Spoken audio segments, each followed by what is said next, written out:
والسلام على سيد الأنبياء وعلى آله وصحبه أجمعين أما بعد ومن تبعهم بإحسان إلى يوم الدين. سامعین کرام، یہ میرے لیے بڑی سعادت و خوش نصیبی کا مقام ہے کہ آج اس بزم میں تحریک آزادی میں علماء دیوبند کا کردار کے موضوع پر لب کشائی کی جرات کر رہی ہوں. لیکن غور کرے تو معلوم ہوگا کہ باوجود کہ ہم طالبان علوم نبویہ کے اعلیٰ ترین منصب پر فائز ہیں، لیکن اپنے اکابر علماء و صلحاء کی تاریخ اور ان کے کارناموں سے ناواقف ہے. ہماری نگاہوں سے ہمارے اسلاف کے روشن کارنامے پوشیدہ ہے. آج میں آپ لوگوں کے سامنے انہی گوشوں پر اپنی صلاحیت و استعداد اور علم و معلومات کے مطابق روشنی ڈالوں گی. برادران ملت، ہندوستان کی روشن تاریخ گواہ ہے کہ جب بھی ہندوستان کو خون کی ضرورت پڑی سب سے پہلے مسلمانوں نے پیش قدمی کی، اور جب ہندوستان کے سالمیت کو فتح لاحق ہوا تو مسلمان آگے بڑھ کر محافظ و پاسبان بن گئے. آپ حضرات کو معلوم ہے ہندوستان ایک طویل عرصہ تک انگریزی سامراج کے چنگل میں گرفتار رہا.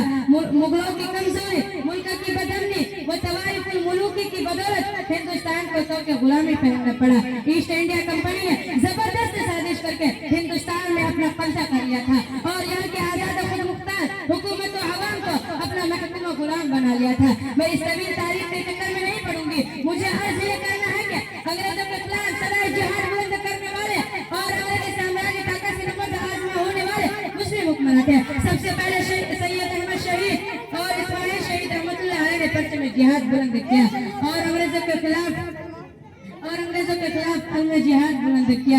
شیر بنگال نواب سراج الدولہ نے ایسٹ انڈیا کمپنی کے خلاف جہاد بلند کیا اور انگریزوں سے ٹکر لی، مگر اس کے سپاہ سالار میر قاسم کے غداری کے باعث فتح شکست سے بدل گئی اور ہندوستان کا طویل حصہ انگریزوں کے قبضے اقتدار میں چلا گیا. بہار و بنگال میں انگریزوں کا کنٹرول ہو گیا. پھر جنوبی ہندوستان میں ٹیپو سلطان کی گرج سنائی دی. اس مرد خدا نے ہندوستان سے انگریزوں کو نکالنے کا عزم.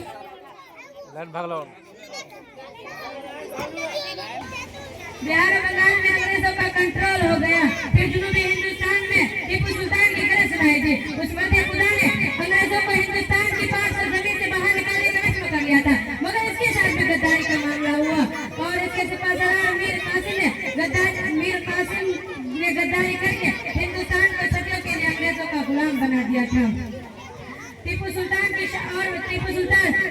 وطن کی حفاظت کرتے ہوئے میدان جنگ میں شہید ہو گیا اور اس کی شہادت پر انگریزی افواج کے جنرل نے بڑے فخر سے کہا تھا کہ اب ہندوستان ہمارا ہے. برادران اسلام، ٹیپو سلطان کی شہادت نے ہندوستان کی آزادی پر سیاہی پھیر دی. پھر بھی آزادی کے متوالے بچے میں ہوتے بلند کرتے رہے. نواب اودھ واجد علی شاہ کی گرفتاری کے بعد بیگم حضرت محل احمد اللہ شاہ عبدالی اور جھانسی کی رانی نے انگریزوں کے ہاتھ میں آگے سر جھکانے کے بجائے اور آزادی کا سودا کرنے کے بجائے دیش کی حریت اور آزادی پر قربان ہونا گوارا کیا اور تاریخ کے ان شخصیات کو یاد رکھا. میں ان چند باتوں کے ساتھ اپنی تقریر کو ختم کرتی ہوں. وآخر دعوانا الحمدللہ رب العالمین.